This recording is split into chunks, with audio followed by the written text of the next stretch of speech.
I feel a strong sense of nostalgia when I'm at the wheel. I definitely feel that connection with my culture and with my family. Simon's Indigenous heritage is central to his tour business. I've definitely come from the saltwater. It definitely runs in my blood. My family heritage from the Torres Straits. Edible flowers. Ladies, would you like a... Now living on the Sunshine Coast, Simon is proud to introduce visitors to the Aboriginal heritage of its many waterways. We collaborate with a range of local traditional owners. Narranullum. Hello everyone, my name's Brian Warner. I'm a Cubba descendant.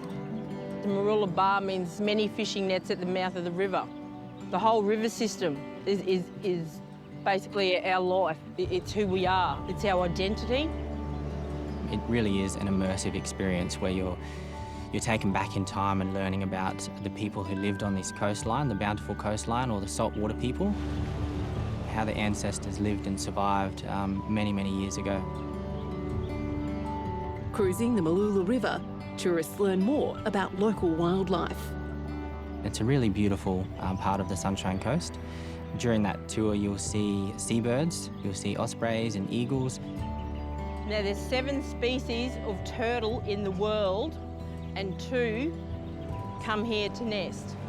So that's all part of that big star mapping that we talk about. And it's really lovely. The food, just being out here this time of the afternoon on the water, it's just, you can't beat it. It's perfect. Simon's century-old sailing vessel also helps make this experience unique. The Spray of the Coral Coast, originally built in 1908, it's built from Huon pine timber from Tasmania. So Huon pine, the most sought-after boat building material. It's the slowest growing tree in the world and the most dense with this natural oil, which preserves it in the salt water.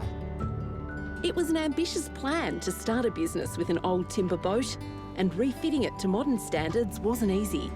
100 years ago, they hadn't built a boat, planning for it to be a commercial passenger vessel in 2021. So a lot of modifications that we've had to do whilst trying to keep that authentic, traditional look about the boat as well. Simon's background as a commercial diver gives him a unique understanding of the sea and its changing moods. Working as a commercial diver is almost like being a labourer underwater, so every job is different. We did lots of salvage work all over the East Coast and the West Coast. I worked in the Middle East, worked in Saudi Arabia and Dubai, in Asia. Deep sea diving can be risky, so is opening a new venture during a pandemic. The date that we'd set to launch the business was right at the start of COVID, so everything was all stopped and we couldn't prove the income prior to COVID. So as a new business, we didn't qualify for any support. I went back to diving and we just had to put everything on hold for Saltwater Eco Tours. We had a huge outlay on everything with high overheads and we had to shut down completely, so no revenue at all. So that was as tough as it gets.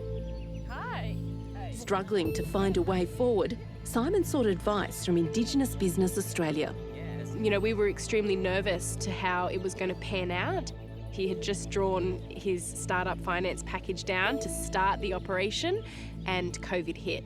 Despite a strong local tourist market, challenges remain, including the lack of international visitors and snap lockdowns. We have cancellations and they're always last minute, night before we're going ahead, so it has a huge impact on us as a small business. And IBA were there to support us, which really got us through last year, through 2020. Has anyone ever seen a finger line before? Yeah, we've got a deadly little blood red one there.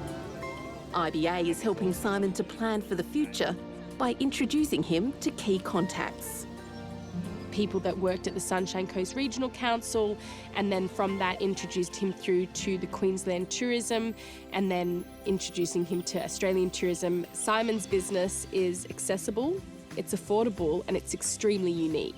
His relationships with the traditional owner groups here on the Sunshine Coast, the Cubby people, and to his own family groups up in the Torres Strait Islander, and starting to incorporate all of that into his business. It was very stressful, yeah. It was tough, but we got through. We stuck together and made it through, and we could all see the light at the end of the tunnel, and things have worked out. And I can't express how appreciative I am and we are as a business and as a family for all of the support we received. And I think this year is going to be really positive and I can't wait to share it.